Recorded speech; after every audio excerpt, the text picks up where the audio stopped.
Andy, what's going on? Hey, thanks, Scott. Hey, everybody. Hi, hello, Andy.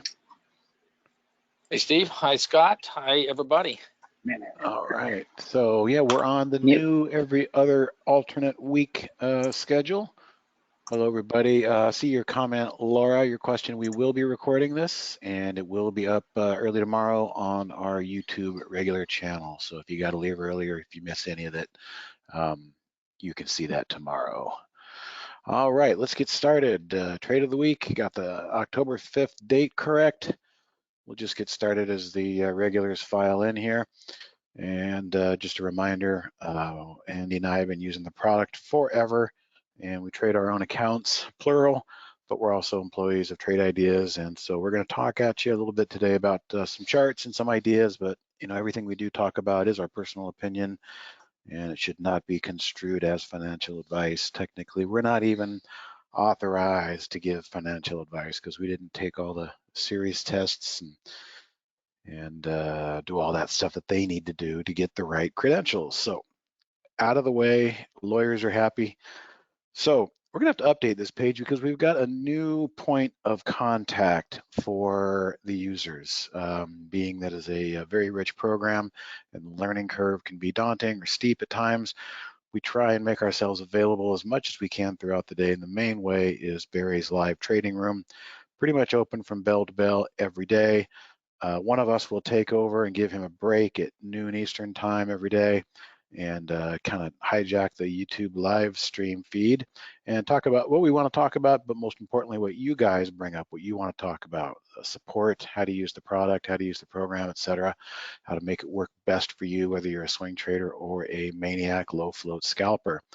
But what does need to be added to this at some point here soon is Chris Varley has been going live on another YouTube feed every day at 3:30. So he kind of walks everybody into the close and a little bit after the close. So it's almost like a second daily opportunity for live support help. So keep an eye out for that. It's slowly gaining steam. We've only been doing it for a few days now, starting last week. But going forward, I'm sure you'll start to hear more about that. He might even have some of us come on there and guest speak and whatnot, certainly on the days that we're not doing our webinars, that's for sure. But that is the way in which we try to make ourselves available to you guys, because you're not going to learn the program overnight. You might want to take advantage of our test drive, which I know Scott will talk about later after the webinar is over. Test drive gives you 2 full weeks for $11 to come in and try everything and get familiar with it. Like I said, it doesn't come to you overnight, but after a few days of working with the program and configuring what you want to see, you can make it do a lot of things that are pretty cool. I have a couple of demonstrations for you today of something that I want to show in real time. All right, so the live down here, that redirect, trade-ideas.com live, is just an easy way to get to our noon session that I just spoke about and talk to one of us live every day. Whatever you want to talk about, we're there in that YouTube live stream. Which brings us to our normal theme of the week, or every other week, I should say now, human and machine combined. The human is not as good with another human who has a machine, and the machine is not as good with another machine who has another human to help curate the ideas. So just really trying to drive home every week that it's a symbiotic relationship, and Trade Ideas is our machine, and we, the humans, try to get better and better at managing risk. But the two combined really are the most powerful combination, and Paul Tudor Jones agrees. Matter of fact, he's the one that came up with that slogan, and it holds true. All right, so we have a quick agenda today, market recap. Andy's got some thoughts on the AI recap. Nothing really much happened in our trade of the weeks over 2 weeks, but we'll revisit them nonetheless and have any thoughts about those. We'll discuss that. But before that, and then after that, I've got 2 scans I want to kind of just walk people through and show you how you can make something materialize just out of a sheer concept and what we have on the shelf. But let's start with the general market recap. Always like to start with the S&P, with the SPYs. We have a totally different look than we've had for the last few months. It was just getting kind of nauseating talking about the same thing. Hey, look at that, the 50 held again. But then we had this one day back here where the 50 didn't hold, and it just quietly snuck and closed below the 50-day moving average. Giant gap down. And now we've got something I think to kind of talk about here. You guys have heard me, maybe some of you have heard me talk about the horseshoe pattern. You know, the horseshoe pattern is typically on a 15-minute chart, and it's when a stock, you know, gaps up in the morning, doesn't quite fill the gap, and then it turns and it runs to highs. We actually have a filter or an event for that. It's called the false gap retracement. And it's a very powerful pattern on the intraday and the daily. But a horseshoe up, you know, gaps up, comes in, tries to fill the gap, and then goes to new highs. And usually those movements to new highs are very well funded. There's a lot of strength behind them. But we have the inverse of the horseshoe. The horseshoe, we call it maybe the inverted horseshoe, or as I and Andy used to refer to it as the rainbow of death, because it does not really work out well for the bulls. Okay, so here's our gap on a daily basis. Here's our gap right there. We gapped down and went down a little bit, but for the most part, for the next 2 or 3 days, the price came up and tried to fill that gap. It did fill the gap and then more. And this is where you guys heard me last week, especially in Jamie's webinar, talking about I don't trust this area right here. The price action has done nothing but bounce back up to the underneath side, the underbelly of the 50-day moving average, and has stalled. And it wasn't going to get me bullish until some candles maybe started moving up out of there like they always did in the past. But what we've got now is just a real bona fide upside down horseshoe or a rainbow of death. There's our gap down. There's our attempt to fill. It did fill, and then it plunges back down to lows. And we've been dealing with those lows the last few days, yesterday being the most recent of the two. So I just want to share with you that this particular look right here is not encouraging, okay? It's a slow motion look. It's a slow motion daily chart. But these candles, excuse me, have had no interest in trying to get back above their moving average. I refer to the moving average, the 10 SMA, often as the momentum line. Well, the momentum line got a hold of the price action and seems to have momentum in check on the other side of the mountain, much like it was doing many times on the upside as we moved higher. So everything seems to be kind of inverted at the moment. Yes, there was a rally that was an attempt to move higher, and there was a lot of stocks moving higher today, but in the bigger picture, this is all I see. I see an inverted rainbow of death, an inverted horseshoe. And if we continue to pound on these lows here and break through, I think, and I'm just going to say, I feel like we have a date with the 200-day moving average. And if we back out and look into the bigger picture in the reference, that's not asking that much, guys. I mean, it's really not that much to have just a little bit of a correction after the liquidity-driven, you know, COVID market that we had a year and a half ago. This kind of stuff is more traditional, okay? That's more traditional. What we've had for the last 18, 19 months of throwing liquidity and everything they could at the Fed to keep the stock prices up, and that's what it is. That's the market we have. So I welcome an opportunity to pull back into the 200-day moving average. And the more we chop around here, we really don't have that much left to go to get to the 200-day. So I'm going to call that. I'm going to say I think we have a date with that 200-day, and we shall see. You know, yeah, somebody did mention the 100-day moving average. Let's see what that looks like this week, even though I don't necessarily use the 100. But what does it look like? Because it could give us a little bit more of an inkling. Yeah, so it was trying to hold that 100-day back here, but gave it up. I'll change that back later. It is what it is over there. Matter of fact, I do want to change that back now before I go back to the NASDAQ. So that's very concerning to me, that upside down horseshoe, that rainbow of death, that inverted false gap retracement. We're under pressure. I mean, let's face it, guys. Like I said in Jamie's webinar last week, the price action up here in the armpit of these moving averages has a lot to prove. It's guilty until proven innocent. Well, it turns out it was guilty after all. And I think we've got more to work out. So when we have these types of moves after a giant run, you can get some of the biggest, most vicious reversals, only to be followed by the very following day another red reversal. So we've got kind of that going on, chutes and ladders. A big slide down, a big ladder back up, a slide back down to test the lows. The buy the dippers came back in because as they're conditioned to do, but this only lasts for so long, this consolidation kind of stuff under the 10 SMA there. the bulls are going to need to get this price action back above these moving averages. Otherwise, I think we're going to have a date pretty soon with the 200-day moving average. So I'm definitely not bullish. I'm not looking for a lot of long-term bullish swing plays. The theme for the day is only what's really working is a lot of short-term type stuff, just for a few hours. And we'll get into that, but let's move over to the tech-laden NASDAQ. Remember, the NASDAQ was the one that lifted us higher the whole way. It kind of led the way and broke out to an all-time high. And then it broke its 10-day moving average. And what did it do? It just chopped back and forth in between the two averages. 10-day moving average had its way with it. And that candle right there broke down. And then the very next candle broke down below the 50. Well, the NASDAQ did recover the 50, but that old nemesis, the 10-period moving average, the moving average that holds momentum in check, came into play that week and threw the price back down below the 50. And as you can also see, the 50-day moving average is looming pretty low, rather close. But I'm telling you, a visit to come and test that 200-day moving average would be welcome. It's like throwing a bucket of water and just kind of on the market and giving it a good rinse off.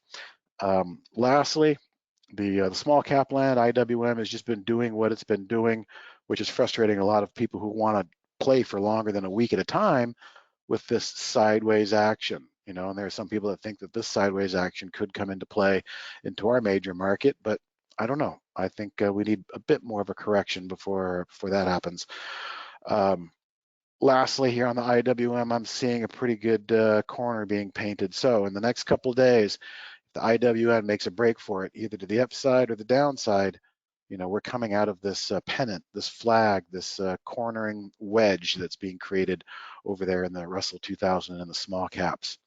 I could go through all the sectors, but I'm not gonna. The only things that showed up interesting to me as still showing strong are the financials. The XLF, you see that how they're all bunched back above their moving averages and they're trading in clean air.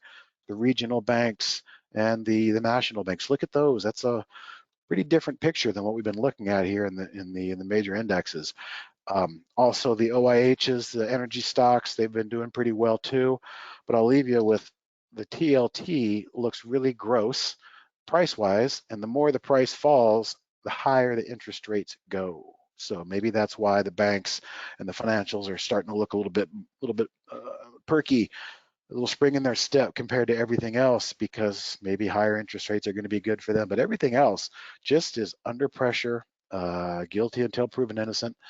Not really seeing a whole lot there. But I think, just to summarize the big picture here, this gap down and failure in the armpit and rolling back over, it's not good. It's not what we've had for months on end. And it could very well signal time for a bit more of a correction. And I see no reason why we can't correct down here to the 200-day moving average. You want to add anything, Andy? Yeah, I mean, I agree with everything you said, Steve. And by watching my trading, I've been basically fading the market every time it does get up to that 10-period moving average by buying the SPXS. I will say this one thing that kind of jumps out of my attention. If you look back, scroll back a little bit in the time of the SPYs, look how the bounces have been short-lived and basically V bottoms. Look at that. Yeah. Just every time, it just bounces really quick. Well, we're not seeing that action anymore. So it's grinding now. Yeah, it's grinding and it's grinding lower. Maybe it does work itself out and we do get back above those moving averages, but just the price action I'm seeing in stocks that I typically they're just not acting like they were back several months ago. So I'm in the camp with Steve, and I would not even be surprised if we went a lot lower, but than the 200-day moving average. But I can see a date with that really easy. But time will tell. If you want to look at levels, maybe something like right there, even blowing past the 200-day could be a level. I don't know. We'll see. That's where we had kind of some upside resistance before. I don't know what that percentage would be. 450, that'd be 50. That'd be over a 10% correction. Yeah. We'll see. I can see that. All right. Well, let me take it over and talk a little bit about Holly today. And very similar to what I'm seeing in trading. Well, first of all, let me give you one. I tweeted this out this morning, and I did buy it. And if I can think of the name of it, Steve, I'm going to pull my, Reggie? thank you. Gosh, I drew a blank. So I was really, this is an alt energy play, and I was loving the way it was setting up, especially right here with a potential break above through its 50 period moving average. But look at this action today. You know, it went through it, opened up real quick above it, slammed back down a couple of bucks, only to turn and go back to highs, and then got this action. And I'm seeing a lot of action like that. This is, it's not a really low float stock, but boy, it was sure trading like one today. And I'm seeing a lot of action like this, and even in the Holly trades. You know, I can take a look at some of these losers, and you know, real briefly, you had some decent, you know, money to be made in here. I think you had basically not too much in there, but for about, you know, 30, 45 minutes, it was in the money, fell back down. HES, kind of the same situation there. Nice little call. Chart looks good. You were in the money. Well, you know, seeing a lot of this. Hal, same thing, a little bit in the money, was above the entry for well over an hour. You know, even though the market was still kind of grinding higher, you know, for the during this whole time. So I'm just telling you, I'm seeing this action in Holly very similar to the action I'm seeing in, I mean, even though that I'm kind of bearish the market, and I've been jumping, you know, in and out of SPXS while maintaining at least a half size in it, I have still been playing stuff to the long side. And let me tell you something, the SPX has been a lot easier for me to trade than some of the stuff to the long side lately. And Holly is a good example of that. You look through a lot of Holly trades. I'm not going to go through every one of them, but I bet you 80% of these were in the money at one time today, and probably stayed that way for at least 30 minutes. So when you see these numbers, guys, you just got to remember the market conditions and what you're dealing with. Okay, it's not the same as it was 3 or 4 months ago, where you could jump in some Holly trades and hold all day. It's just you got to trade what we're given. That being said, there were a couple of really good trades today. This AVPT was one of them. And look, one of the best trading stocks today to the long side was actually a chart on the daily. Looks like crap, you know, and just, you know, kind of the oddities we're seeing, you know, in the market. But that was a great trade. Zeta. I'm not going to break down each one. That was a beautiful one. Almost, let's see, what was that on the percentage? 12.5% on that one. Great call there today. OPAD, I thought, was a really good call. You had to be quick though, so I'm not sure. I'm just looking at the total numbers. I'm not sure this one was. That would have been tough, I bet, right at the open. So I'm not going to pound our chest on that one for sure. But a lot of these ones that you see were red were at one time in the money, guys. So like Steve was talking about in his opening presentation today, man and machine. This is where you can take over. Holly makes a decent call on a trade. You know, you get 30 cents in this thing. If it slams back down and goes down, you just got to get out, because it's just the environment we're in right now. So this is where the man takes over from the machine, and better at getting out versus the machine. But Steve, I'm not going to go through the rest of these. I think I made the point I wanted to make today. It's just and not only for Holly, trading Holly. I'm sure if a lot of you guys are kind of new to trading, or you haven't really traded a bearish tape like we're experiencing right now, even though I'm not calling it a bear market, it's definitely a bearish taper, what it feels like. Okay, when you got to be careful buying breakouts. I think a great example the other day was stocks like Snap. You know, I talked about this the other day. Look at that. It looked like a beautiful breakout there on the daily, you know, gapping up after good earnings, trading sideways for a month and a half, and then looks like a nice little breakout there, only to be just get whacked the next day, and then 3 days after that. So just be careful. I think it's a market where you take profits quick. Okay, if you're accustomed to staying in something for a couple of weeks, maybe you want to start looking for a couple of days, or maybe even in my case, I've turned into a lot of day trading, but I don't prefer doing that. But you got to take what the market's giving you at the time. All right, Steve, I'm going to shoot it back to you. All right. Patrick, anywhere from, I don't know, I've seen as few as 3 and as many as 15 or 20. So we never really know how many trades the AI is going to trigger each day. It also depends on how many strategies made the final cut the evening before. So Oh, that Steve, before I also. forget, Gilbert asked for your layout. So if you could, before we leave today, put it in chat. Just share Okay, a link to your let's see layout. here. I better do it now because otherwise I'll forget. Or you better So make your chart smaller. You end up saving this big chart.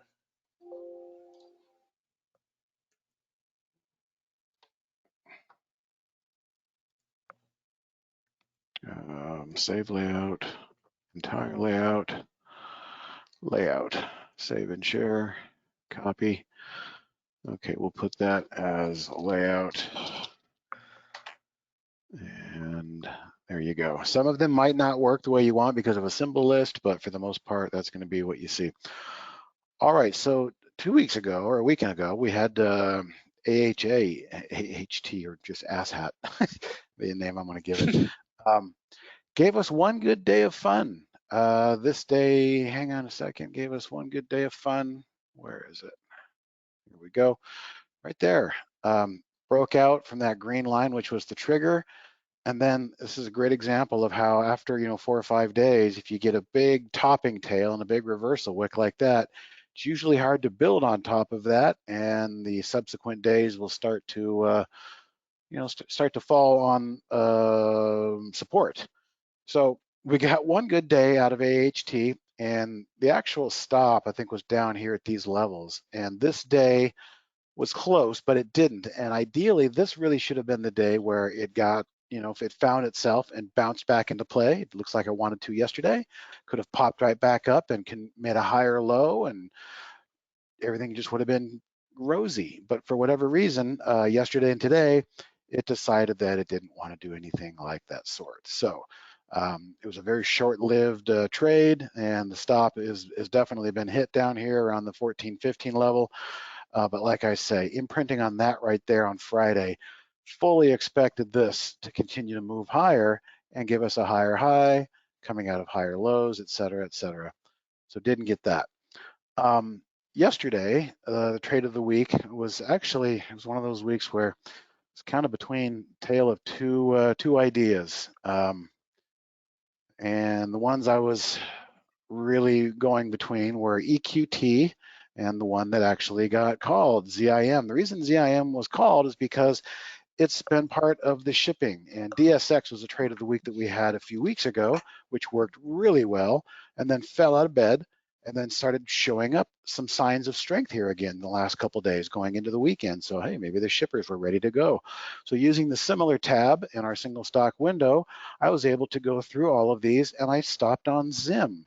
And I said, wow, let's just back up here. That's a nice looking pullback, a nice looking bottoming tail, just the exact opposite of what I was just talking about with the topping tail. And it popped right back above the 50-day moving average. So if we got a move above these Thursday and Friday highs and the shipping index was going to be something to talk about, this was a safe entry. But it just never, I don't even know what happened, why it opened up so poorly. It hasn't even come close to triggering. And remember, if you read it, the bottom of that wick right there, the bottoming tail becomes, if it did trigger, the bottoming tail would have become our stop level. Well, we opened at the stop level, traded below, and we're still below the stop. There is just no reason to have this on your radar right now. Just forget about it, okay? And I'm kind of kicking myself because it was a tail between, do we go with energy or do we go with shippers? Well, the EQT, maybe if some of you saw that, this is what I was seeing into the weekend, a nice big move higher. I couldn't find any news on that, but it pulled back and gave us 3 nice days of consolidation right at the moving averages. For whatever reason, I didn't make that call, but at least I put it on there as an also ran to keep an eye on it, because it seems like that was the one that was in favor, at least in the small list that I was looking at. So just a good reminder when I do those also rans at the bottom, to take a look at those and don't lose sight of those, because sometimes it just might come down to, we had a couple of really good ones we liked, but the actual official call might not have been the best of the bunch. So we will we'll revisit the next trade of the weeks in our next webinar. What I want to do now is really just go old school and show from nuts to bolts how to use trade ideas to show you what you want to see in real time, because that's really the hallmark and the value and the benefit of trade ideas is the real time. You heard Andy a minute ago talking about, you know, a lot of day trading, some long, some shorting, a lot of scalping, but not sticking around for too long. I think that AHT kind of reminded us of that. Things don't go in one direction for too long. So what I wanted to do was focus on an indicator that I've talked about before, which is this blue line here on the 15-minute chart. We're going to open this up a little bit. This 5-day moving average. And what I've seen a lot of is I've seen a lot of stocks that move up to their 5-day moving average on a 15-minute chart here, and then they just run out of gas. And those actually I've seen Andy do a couple of decent shorts on things like that. You know, run in and fade something after it's popped back up, just for maybe a couple hours of a day trade scalp. But I want to show you something here. So I created this this scan. Let's look at the scan first. What did I come up with? It's called Fade the 5-day moving average.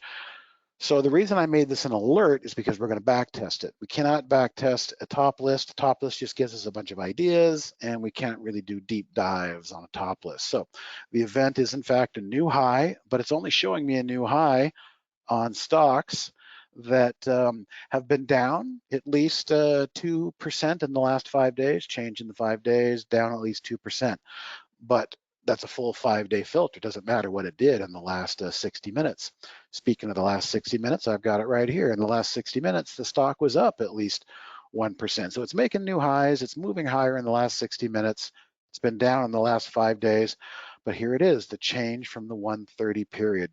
If you didn't realize it, this change from the 130 period is this 5-day moving average that I have coming into my 15-minute charts you guys see a lot. And this is how we corral the new high to only show us a new high when it's in this envelope. The envelope of a 0.05% below, I'll see the new high. I'll stop seeing new highs if it's more than 0.1% above the 5-day moving average. So that's really the simple configuration of what I'm going to do here. And I don't want to go through all of them, but I had a couple, you know, picked out that I thought kind of, you know, fit the bill for today. You know, start with QGen here. Okay, so here's QGen. Now, if you're just somebody who's looking for a 2 or 3 hour day trade, shorting in the hole, meaning shorting when something's taking out a prior low, never really seems to want to follow through. So you get better odds short selling something. And like Andy said, it's not a bear market, but it's kind of a bear tape right now. And it seems like the path of least resistance is to look for these types of things where they run up, and they hit that level. And QGen right there is just a classic example of how that 5-day moving average is holding it back. And eventually towards the end of the day, it did fall back. WPM, I think I had that one on there. A little bit of sloppiness, but for the most part, that's where the sellers jumped in and started to talk about it.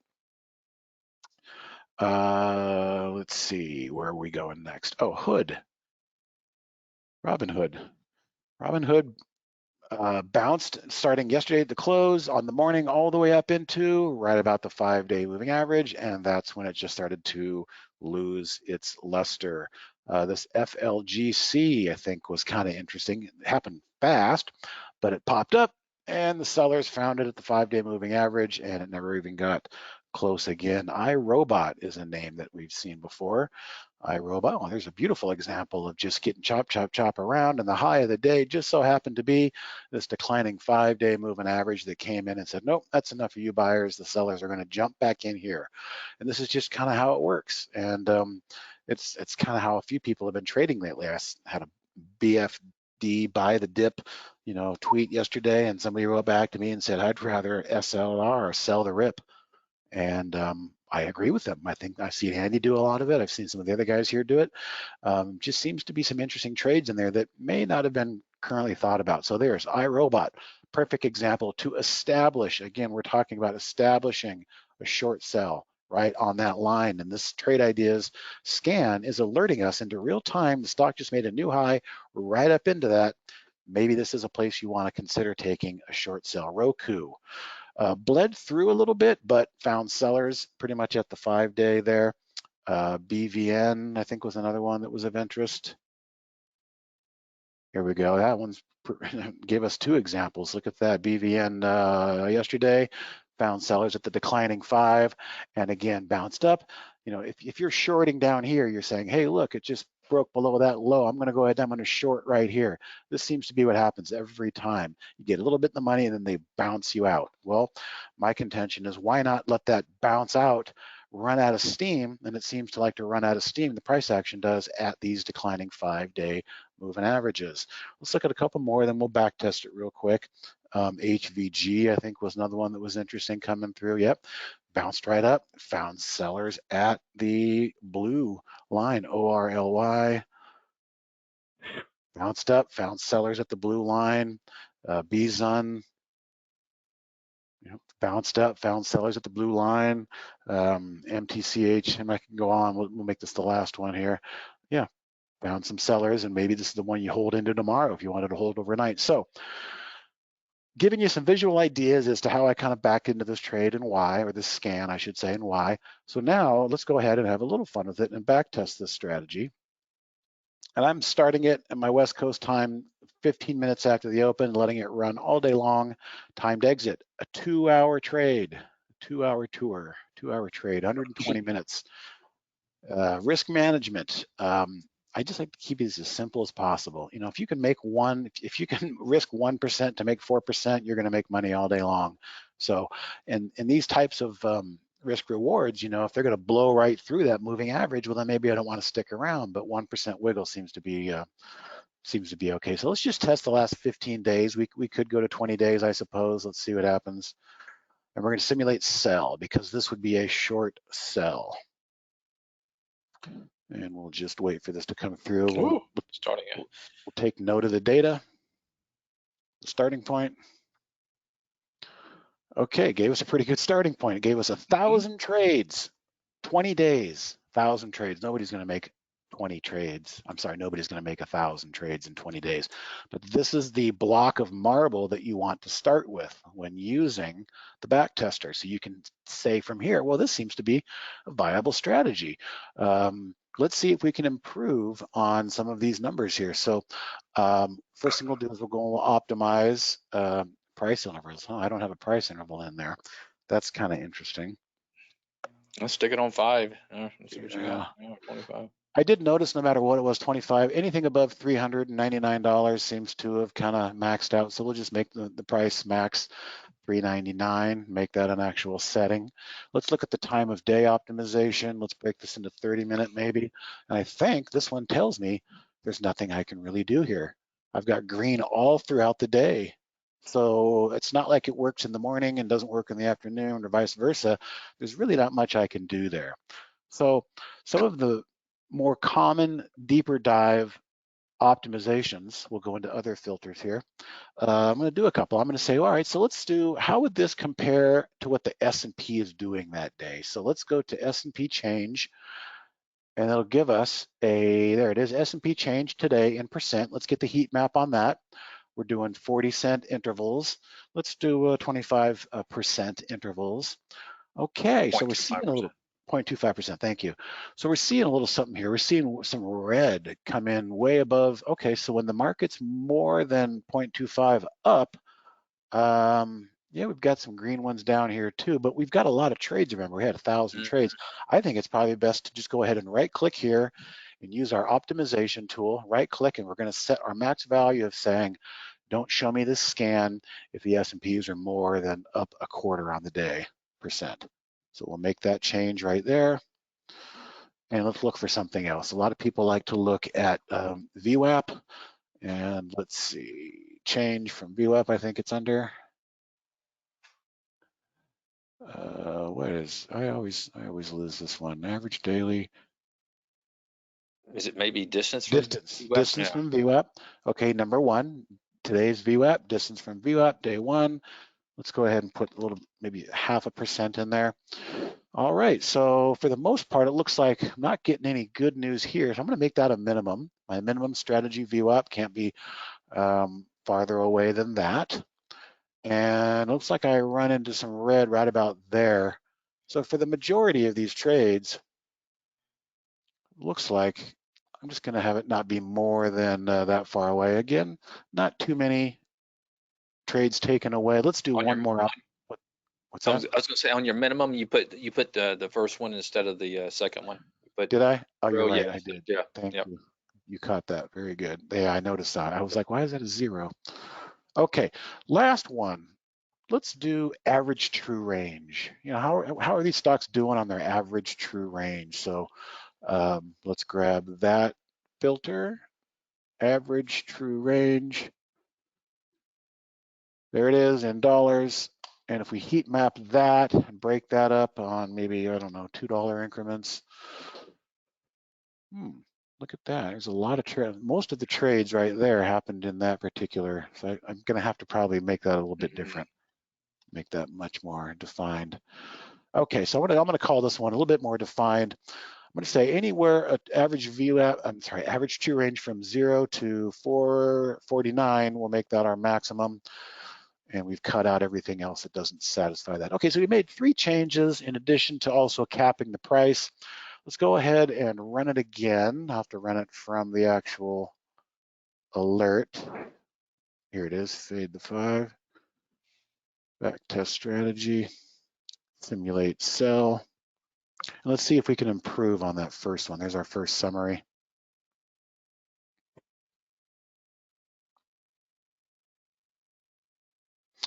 And we did. We're getting there. Less trades, more quality. So that is just a quick demonstration of how you can take a level of interest. In this case, our area of interest is the declining 5-day moving average on a 15-minute chart. And I used all the filters to tell me when stocks were making new highs into there. And yeah, we got a lot of returns, but I think we could see for the most part, at least over the last 20 days, that's been kind of a viable strategy. It's not working today, but you could easily take this and you could duplicate it and duplicate that strategy and flip it. Where did it go? History, flipped. Okay, so here's the same thing with all those stocks being flipped.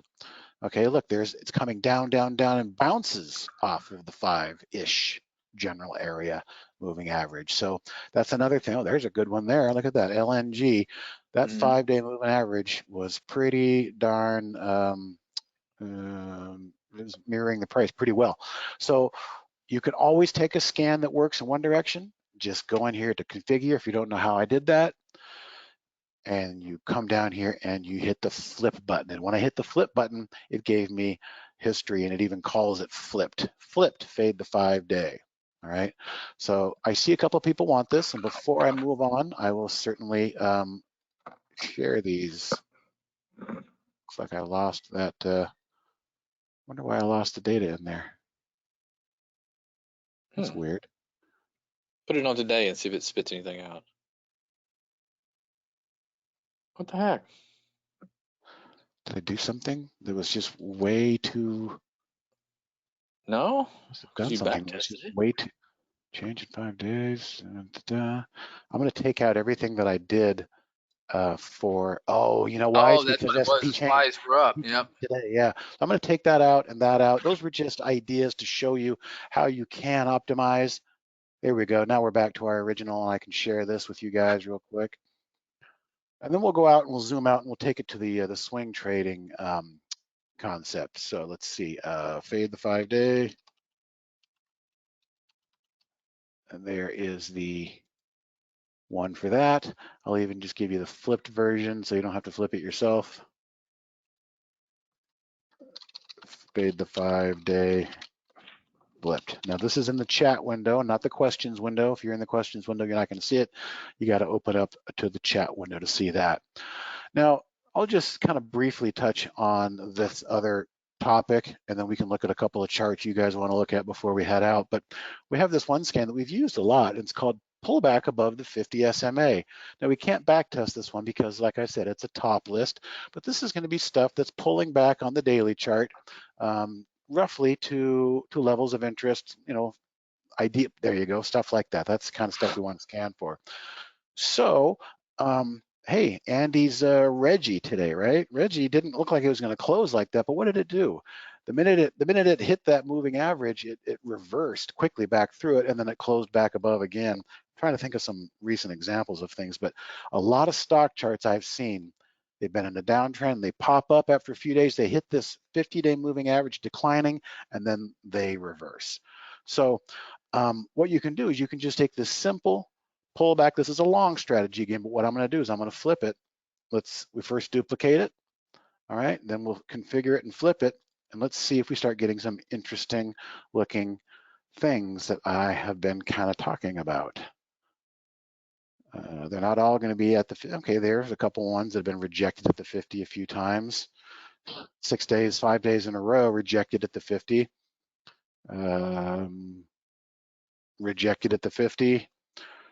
Rejected at the 20 in that particular case.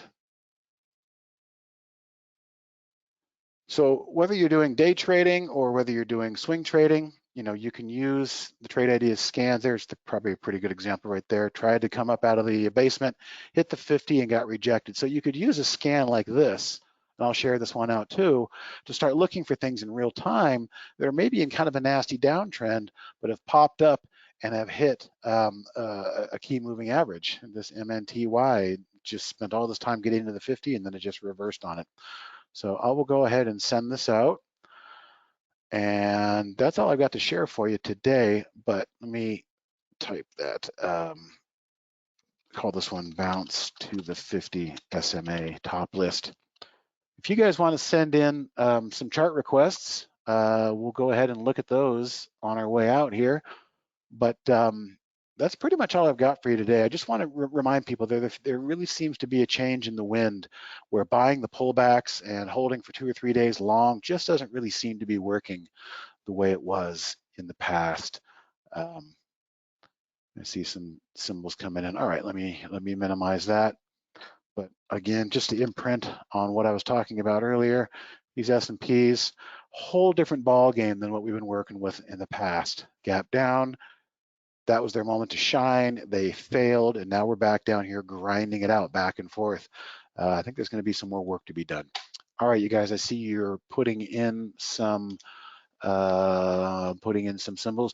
Can TI help for scalping? Yeah, Carlos, I think that first scan I went through, we back tested it for 2-hour holds, and it was showing some pretty good type of short sales for a 2-hour hold. Beyond that, I don't know. It's up to you guys. You've got that scan now and you can back test it if you'd like. All right, so for the first person, Fiaz wants to look at Zoom Media. Speaking of stocks that were once darlings like Peloton and Zoom Media. Now there we go. Zoom Video. Okay, so pretty good example of how, once, look at how this thing held the 50 back here when it was still in play, almost got back to highs. And then once it broke all of its moving averages here, it's been on the other side of the mountain and under pressure and guilty until proven innocence ever since. Very good example there of why I like to use the 10-day moving average. It just keeps momentum in check. But right now, Zoom Media, the momentum being in check is to the downside. So it doesn't really look that good, quite honestly. If you zoom out a little bit, you might be able to find a level of interest. Ideally, it probably should have held that level right there. You can see that level held back here. When it was resistance back here, it became support here, but now we've bled down through it. So it very well could be looking at a 230 price in the near future. Somebody wants to look at CEIX. We'll do a few of these before we bring Scott in. Very nice looking chart. Got ahead of itself. Definitely ahead of itself. This is never a chart I would come in and say, I want to buy this chart looking like this. This is the kind of stuff you want to hopefully try and pick up on while it's still consolidating down there before it makes its move. But once it's made its move, don't chase. What you want to wait for is this rising moving average, the momentum line, in the next 2 or 3 days might have something to say on a good morning wash down. It could come down and touch that moving average, and it could be a good secondary 2.0 entry position to take in CEIX. Mara is probably doing okay with Bitcoin doing well today, and blockchain. Yeah, it's popping out of its moving averages. It's no longer in the armpit like it was here and like it was here. It's fought its way through and seems like it's trying to do something. So Yeah, Mara Speaking and of which, Riot. I don't know why Riot's not playing ball. I That's what noticed I was just bringing up. it Yeah. was up a little bit in after hours, but it's like I Wow, look was at that. thinking about buying it, but it's just not doing No, it's anything not like doing it. No, Mara. you're right. Yeah. It's a good observation. Oh, MindMed. I like this company, but the chart has been a little suspect lately.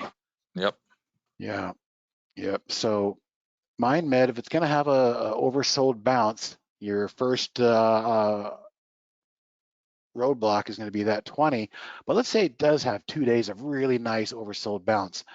It's just what I was talking about. That 50-day moving average is going to loom very heavily up there. So if you're trying to scalp it to the long side, don't give it much time. I don't know how much trust we can give these things.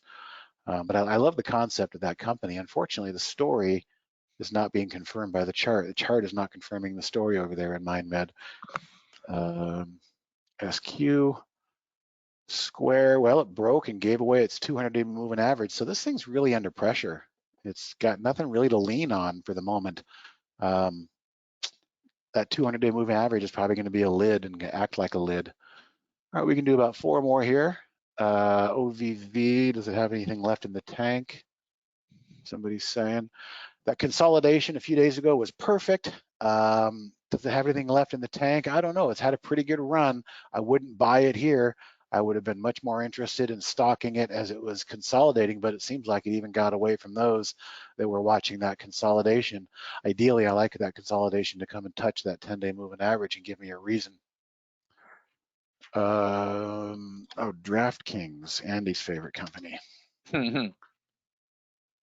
Under pressure, and you can see the last 2 days it tried to bounce. What got a hold of it? The 10-day moving average. So if it does get above and close above the 10-day moving average, it's going to run right smack into that flat 50 and flat 200.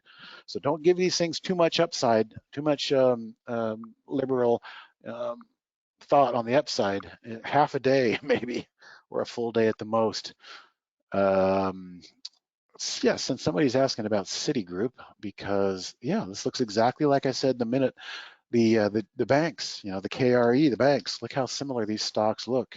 Regional banks, or the banks, KBE, XLF. or the XLF is what Citi really looks like to me. It just kind of popped up, caught its moving averages, and looking strong. That's a good looking chart. And if interest rates continue to creep up, these banks are probably going to like that. HUT, looking good. It's back up in clean air. I wouldn't chase that third candle after a gap. I would be watching for some consolidation and see how it behaves. SPWR, an old favorite. Boy, it gave away that whole gap, didn't it? Well, maybe it's going to turn into like one of those horseshoe deals where if you looked at today and it filled the gap today and you're in near the low, there could be some staying power in there, but I don't like the way it didn't hold that gap on all that volume. But it very well could try and dig in here at the 2250 level.